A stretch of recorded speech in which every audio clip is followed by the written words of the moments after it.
અમદાવાદ પોલીસે આજે એક વધુ અસામાન્ય ક્રાઇમનો ભેદ ઉકેલી નાખ્યો છે. પાર્થ નામના યુવકની લાશ ગુરુવારે રિવરફ્રન્ટ પરથી મળી આવી હતી. તપાસમાં સામે આવ્યું કે પાર્થને તેની પ્રેમિકા જાહ્નવી સાથે પ્રેમ હતો અને બંને લગ્ન કરવા માંગતા હતા. પરંતુ જાહ્નવીના જૂના પ્રેમી આયુષને આ મંજૂર નહોતું. તેણે જાહ્નવી સાથેનો સંબંધ તોડવા માટે દબાણ કર્યું હતું. જોકે જાહ્નવી ન માનતા આયુષે પાર્થની હત્યા કરી નાખી. જાહ્નવીએ પોલીસને સમગ્ર માહિતી અને આયુષ વિરુદ્ધના પુરાવા આપતા પોલીસે ગણતરીના કલાકોમાં આયુષની ધરપકડ કરી.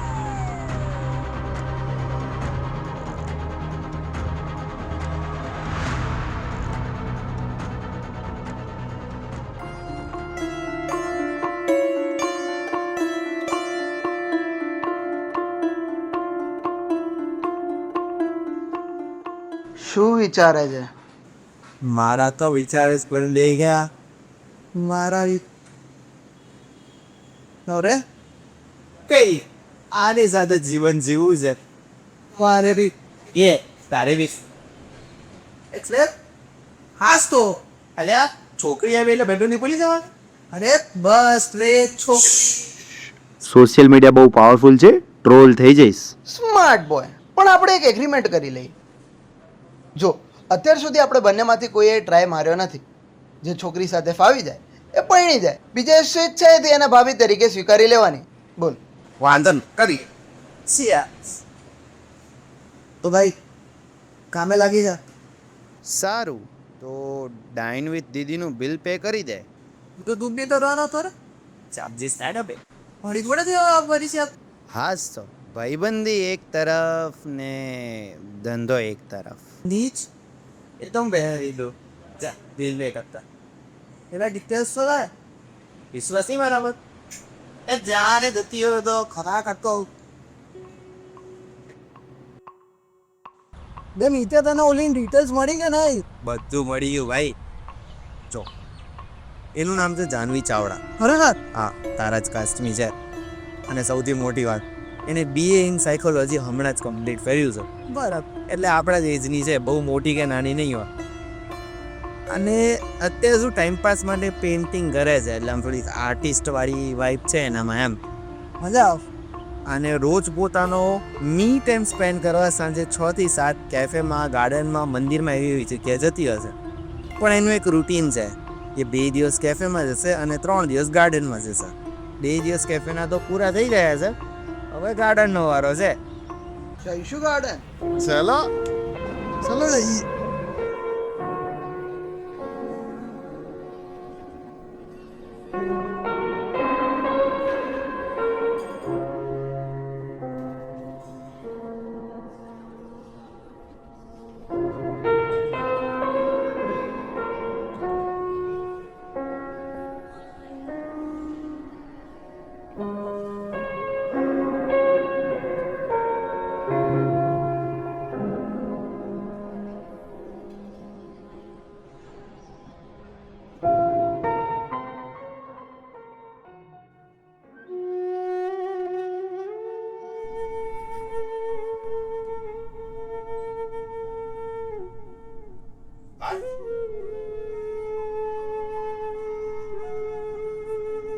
શું થયું યાર? નથી ચાલતું આની વગર મને.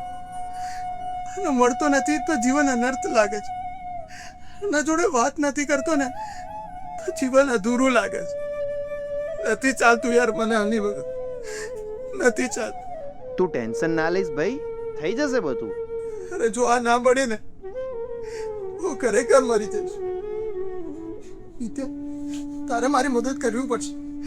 કરીશ, હું તારી મદદ કરીશ. તું પેલા રોવાનું છોડ, હું તારી મદદ કરીશ. યાર આ નહીં મળે ને હું ખરેખર મરી જઈશ. ભાઈ ના.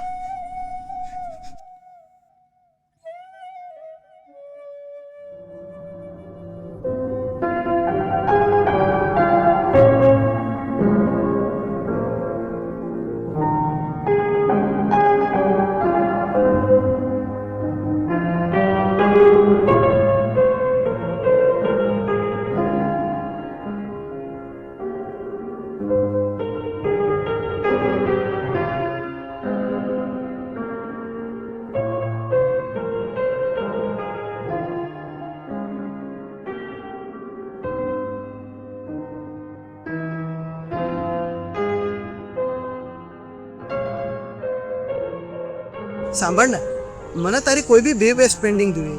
મારી બે વેસ્ટ પેઇન્ટિંગ એનું તો શું કરીશ? અરે યાર, ગાંધીનગરમાં છે ને એક એક્ઝિબિશન થવાનું છે, જે મોટા મોટા આર્ટિસ્ટ આવવાના છે એમની પેઇન્ટિંગ્સ લઈને, અને મારે એમાં તારું બી પેઇન્ટિંગ નાખવું છે. અને જો તારી પેઇન્ટિંગ સિલેક્ટ થઈ ગઈ ને તો તને એક્ઝિબિશનમાં પાર્ટ લેવા મળશે. અચ્છા, પણ મારી પેઇન્ટિંગ્સમાંથી બે બેસ્ટ પેઇન્ટિંગ્સ ચૂઝ કરવી એ મારા માટે તો ઇમ્પોસિબલ છે. ઓ પછી એક કામ કર, એક એવી પેઇન્ટિંગ લે જે તારા પપ્પાને ખૂબ જ ગમતી હોય. અને તારા પપ્પા તો કેટલા સરસ પેઇન્ટર છે અને ખૂબ જ સરસ જજ બી છે, તો એમની પેઇન્ટિંગ તો સિલેક્ટ થઈ જ. અને બીજી પેઇન્ટિંગ એવી આપ જે તે કોઈ બીજા માટે બનાવી, કાં તો એમને ગિફ્ટ કરવા માટે, કાં તો કોઈ ફંક્શન માટે, કોઈને આપવા માટે બનાવીએ. તારી તબિયત તો બરાબર છે ને? આ બધું તને ક્યાંથી સૂચે છે? એકચ્યુઅલી આ મને નહોતું સૂઝ્યું, આ મીતને સૂઝ્યું હતું. એટલે મીત આ બધી વસ્તુઓમાં બહુ જ સ્માર્ટ છે, એટલે એણે મને કીધું કે તું આવી રીતે બે પેઇન્ટિંગ લઈશ ને તો તારા જીતવાના ચાન્સીસ વધી જશે. એટલે મેં તને આ સજેસ્ટ કર્યું. પછી તારી ઈચ્છા.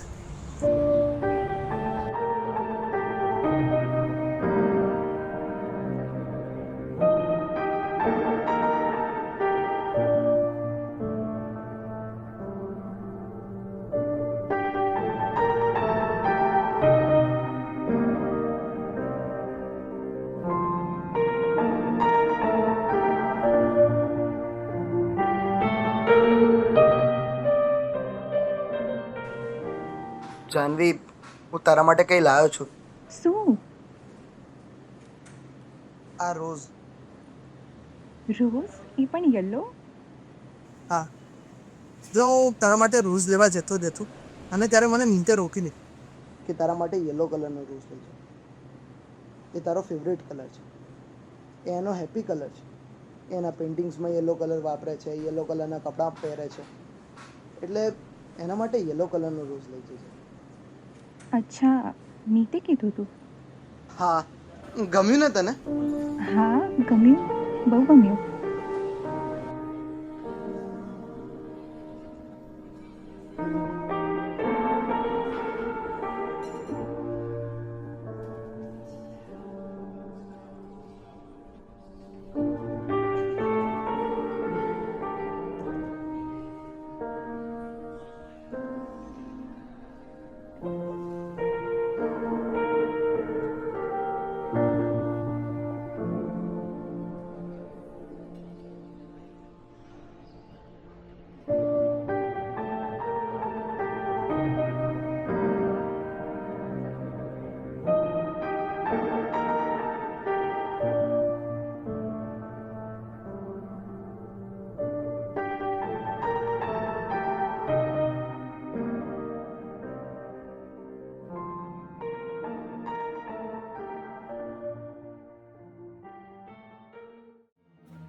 लिफ्ट चाहिए क्या?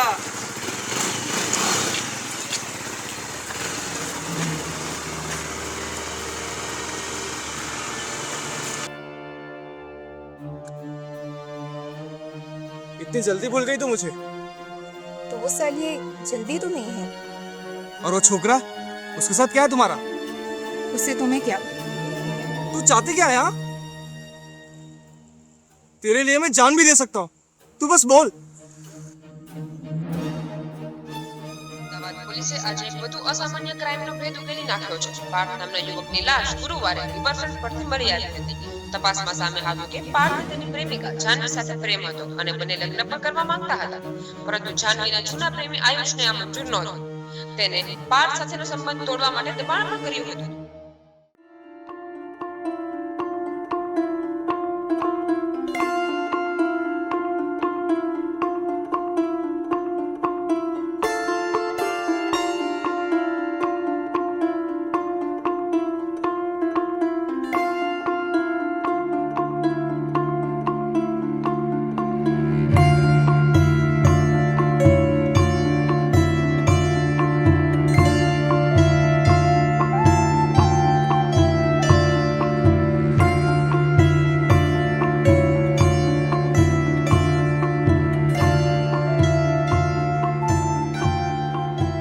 કેફે બહુ સ્પેશિયલ છે. સ્પેશિયલ એટલે કઈ રીતે? આ કેફેમાં મેં અને પાસે તને પહેલી વાર જોઈ. તું અહીંયા બેઠી હતી ને અમે લોકો ત્યાં બેઠા. રીલી? હા. ત્યારે તે કયા કલરના કપડાં પહેર્યા હતા, તે કયા કલરની લિપસ્ટિક કરીને આવી હતી ને તે પણ. એમ બધું જ યાદ છે તને? તું કે? તે એક પિંક કલરનું જેકેટ પહેર્યું હતું, એની અંદર એક વ્હાઇટ કલરનો ટોપ હતો અને લાઇટ બ્રાઉન શેડની એક લિપસ્ટિક પહેરી, રાઈટ? ઓ માય ગોડ, તને તો સાચેમાં બધું જ યાદ છે. યાદ જ હોય ને. એન્ડ તું કોકનો વેઇટ કરી રહી હતી અને તે હોટ કોફી મંગાવી. આઈ એમ સ્પીચલેસ. પાછી પી સાદું બાપ. શ્યોર? 2 કોફી આપજો ને. હજુ એક વાત. શું?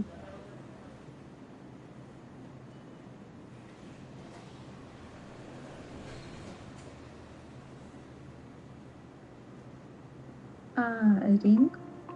હા કે તાર માટે જ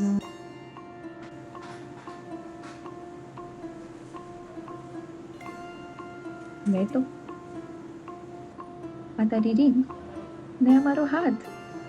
પાકું? હા શ્યોર? હા. રિયલી? નથી પહેરાવી તારે? ના ના, પહેરાવી છે ને, કેમ નહીં?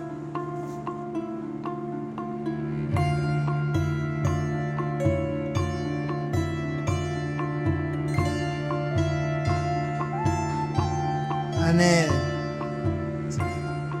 હજી એક વાત છે. શું? ખોટું ના લગાડતી પણ નહીં લગાડું. બોલ.